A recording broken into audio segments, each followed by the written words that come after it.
Okay. There are significant reasons to size up a person's mental acuity. For example, if you are taking advice, interviewing, or communicating, it helps to know what you are working with. Many of the best managers are excellent at reading their audience. If you are looking for a one-shot way to determine brilliance, stop reading now. If you are looking for exceptions to the following points, you'll be able to find them. The following are correlative, not causal. This is an exercise in nuance. Because within nuance, you find most answers. First thing is, they practice intellectual humility. I worked in finance and mostly hated it. However, one of the few perks was the people. The industry attracts and needs intelligent people. Consequently, hiring successful candidates mandated we get a quick read on them. Interviewing is tricky because everyone is putting their best foot forward and trying to sound smart, as perhaps they should. A manager taught us a trick. Ask a question the candidate won't know the answer to. Then, observe how they act. A very good sign was when they could simply admit they didn't know, rather than fake it and force-feed an answer. This admission is a sign of intellectual humility, which is correlated to better decision-making. This is particularly useful in an industry plagued by arrogance. Intellectually humble people challenge their conclusions based on evidence and feedback from others. As a simplistic example, you'll see this when people say, "From what I've seen, it could be true." Rather than, "It's definitely true." They frame their observations as open to critique. They prize truth over ego. Now, second thing is, obvious signs are often a valid data point. For example, people who refuse to social distance tend to be less intelligent.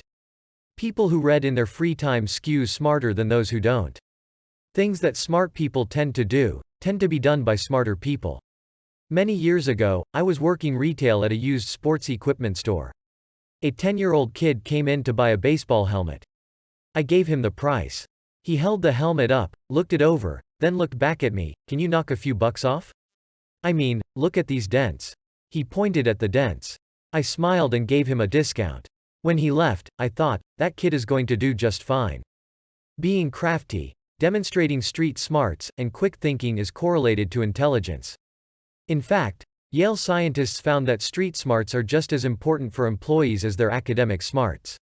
More plainly, you can be a mediocre student, with great street smarts, and go on to be very successful.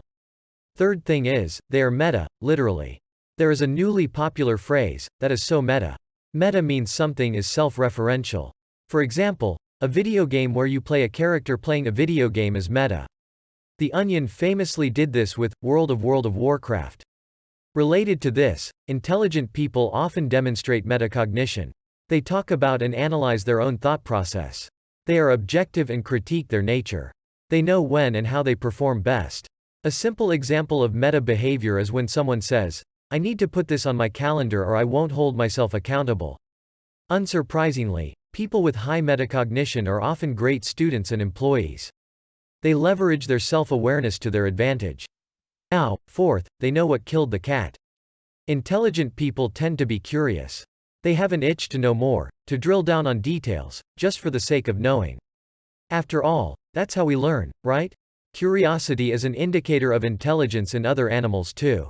For example, there was a study involving 3 language-trained chimps. Their job was to use a keyboard to name what food was in an unreachable container. The prize was, you guessed it, food. When the test food was visible, they just hit the correct button and got the food. When the food was hidden amongst various containers, the smarter chimps inspected and tried to peek inside the containers before giving their answers. They knew the odds of winning were higher if they learned more. This chimp study is a basic example but reveals the power of information-seeking, curiosity. And don't forget, we share 98.8% of our DNA with chimps. The smartest chimps are measured by their ability to patiently learn and troubleshoot problems. Sound familiar? Last thing, the strongest indicator of intelligence. My dad was an engineering major at the Naval Academy decades ago. He doesn't brag very often about other men. It takes a lot to impress him. But one of his roommates, Charlie, was a special classmate. They were both in an industrial engineering class. It was the hardest class he'd ever taken. Dad said they'd come back to the room. He'd study for hours while Charlie only studied 20 minutes and then fiddled with his guitar. That roommate still got better grades than my dad, who is fairly bright, and it ticked him off to no end. That roommate went on to become a college professor. At the pulsing core of intelligence is the ability to simplify complex problems and solve them, as Charlie did. Often, that skill is genetic. The people themselves don't know how they do it. You can develop the skill as well. A physics professor once told me that a big problem is just a bunch of small problems combined. Learn to separate them out. It's all a matter of approach. Now, conclusion and takeaway. Conclusion and takeaway. Society has placed a massive priority on intelligence. We often feel pressure to be smart and value those who are. Never forget the value of kindness and respect. Each person has their own combination of skills and gifts and should be respected as such. Remember, outside of a psychologist-provided test, there's no real way to gauge intelligence in one data point. But if they do these 5 things, there is a very good chance they are quite smart. First, they demonstrate a curiosity to learn more information. Second, they can openly admit when they don't know something. They know and operate within their limits. Third, they can break down complex problems and cut straight to a solution. Fourth, they have an acute awareness of their own thought process. They critique and understand it. They use that knowledge to their advantage. Fifth, they display obvious signs of intelligence. They think quickly on their feet and have situational awareness. They wear a mask during a pandemic.